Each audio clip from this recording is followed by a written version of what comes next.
મને પૈસાની એલર્જી છે. મારો કહેવાનો અર્થ એ છે કે મારા પોકેટમાં પૈસા ટકતા નથી અને હું ધારું છું કે આ મારા પિતાની ટેવ મને વારસામાં મળી છે. કારણ કે મારા પિતાએ ધંધા વ્યવસાયમાં સફળ થવા માટે ઘણા પ્રયત્નો કર્યા હતા. પોતાનું નસીબ અજમાવવા તેઓ યુકે આવ્યા અને લગભગ 9 મહિના સુધી બેઘર રહ્યા. મારા પિતાનું જીવન બહુ જ રસપ્રદ રહ્યું. સફળ થવા માટેની ઘણી મોટી તકો તેમણે ખોઈ નાખી કારણ કે એ તકોમાં અપ્રમાણિકતા હતી. મને યાદ છે એક વખત મારા ફાધરે કહ્યું કે લંડનની સ્ટ્રીટમાં મને બહુ ભૂખ લાગી અને મારી પાસે ખોરાક ચોરવાનો સમય હતો, તક હતી, પણ જેને આપણે ઇસ્લામમાં હરામ કહીએ છીએ. જોકે તેઓ મુસ્લિમ ન હતા છતાં પણ તેઓ નૈતિકતામાં માનતા હતા. પેટની ભૂખ મટાડવા માટે તેમણે એક યોજના બનાવી.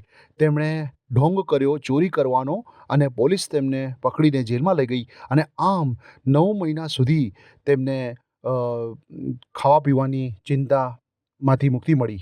આમ 9 મહિનાનો સમયગાળો તો જેલમાં વીતી ગયો અને આમ મારા ફાધરની 9 મહિનાની સફર યુકેમાં પૂરી થઈ. જેલમાંથી બહાર નીકળ્યા બાદ મારા પિતાએ કોઈ નાનકડું કારખાનું શરૂ કરવાનું નક્કી કર્યું અને તેમણે કાપડ ઉદ્યોગમાં ઝંપલાવવાનું વિચાર્યું. 1980ના દશકમાં મારા પિતાનું કાપડ ઉદ્યોગ સરસ રીતે ચાલ્યો.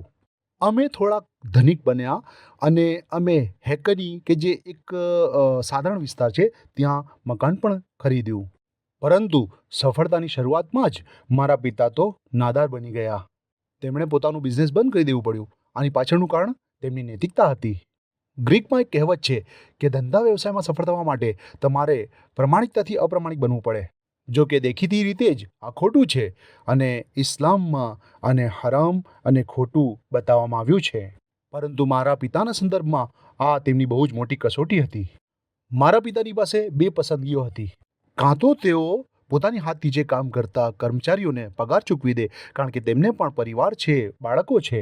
શું હું તેમને તેમનું વળતર આપી દઉં કે જેથી કરીને તેઓ આ ક્રિસમસના સમયગાળા દરમિયાન તેમના બાળકોને સારું ખવડાવી શકે, તહેવાર ઉજવી શકે, અથવા તો હું આ પૈસા તેમને ન આપીને મારા પરિવાર અને મારા બિઝનેસને બચાવી લઉં?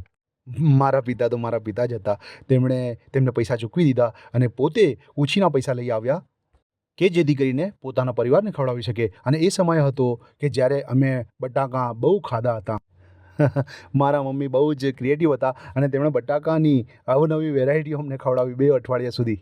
અને ત્યારબાદ મારા પિતા કેટલાક વર્ષો સુધી બેકાર રહ્યા.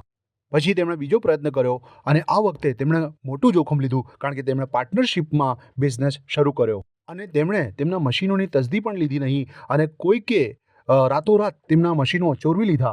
અને જ્યારે તેમણે ફેક્ટરી ખોલીને જોઈ ત્યારે એક પણ મશીન ન હતું. ફેક્ટરી તદ્દન ખાલી હતી. મારા પિતા માટે તે આર્થિક શૂન્યાવકાશ હતું અને તેમનો ભાગીદાર કે જે માફિયા ગેંગ સાથે સંબંધ ધરાવતો હતો તે મશીનો ચોરીને જતો રહ્યો હતો. તે સાયપ્રસ અથવા બીજે ક્યાંક નાસી ગયો હતો. પોલીસને એવું લાગ્યું કે મારા પિતાએ ઇન્સ્યોરન્સ પાસ કરવા માટે આ બધું કર્યું, પણ મારા પિતાએ કહ્યું કે મારું કોઈ ઇન્સ્યોરન્સ ન હતું. આવા હતા મારા ડેડના અનુભવો અને તેમના અનુભવો પરથી હું પણ ઘણું બધું શીખ્યો. મેં મારા પિતાની આ વાતો શેર કરી કારણ કે મારા પિતા દુનિયાની સૌથી ધનિક વ્યક્તિ છે. મારા પિતા મલ્ટીમિલિયોનેર છે કે જેમના ખાતામાં 0 અથવા શૂન્ય બેલેન્સ છે. તમે જાણો છો કેમ? કારણ કે તેઓ ખુશ છે, તેઓ સંતુષ્ટ છે અને જેને આપણે ઇસ્લામિક પરિભાષામાં દુનિયા કહીએ છીએ કે જે અદ્ન શબ્દ પરથી ઉતરી આવ્યું છે, તે તેના ગુલામ નથી. અને અદ્ન એટલે નિમ્ન અને નિમ્નતમ. પૈસો એ પરિણામ નથી, તે માત્ર માધ્યમ છે. તે માત્ર માધ્યમ જ છે કારણ કે ઘણા લોકો કહે છે હું ધનિક બનવા માંગુ છું અને તેઓ કારણ જાણતા નથી કે શા માટે તેઓ ધનિક બનવા માંગે છે.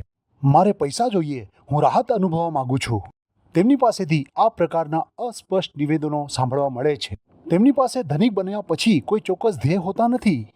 મારા ઘણા ધનિક મિત્રો છે પણ તેઓ ગરીબો કરતાં પણ વધારે ફરિયાદ કરતા ફરે છે કારણ કે તેમને આધ્યાત્મિક શાંતિ મળતી નથી. તેમનું વલણ યોગ્ય હોતું નથી અને તેઓ પોતાની મરજી પ્રમાણે ખર્ચ કરતા રહે છે પણ ખરેખર તેમના મનને શાંતિ મળતી નથી.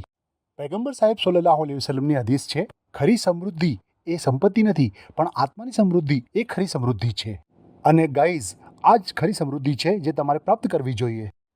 અને અલ્લાહ સુબ્હાનહુ વ તઆલાને દુઆ કરો કે તે તમને ધનિક બનાવે, મૂળભૂત રીતે અન્ય લોકોને મદદ કરવા અને તમારી આખિરતમાં રોકાણ કરવા માટે કે જેથી તમે સમૃદ્ધ બનાવી શકો તમારા આત્માને, ખરેખર તમારા આત્માને.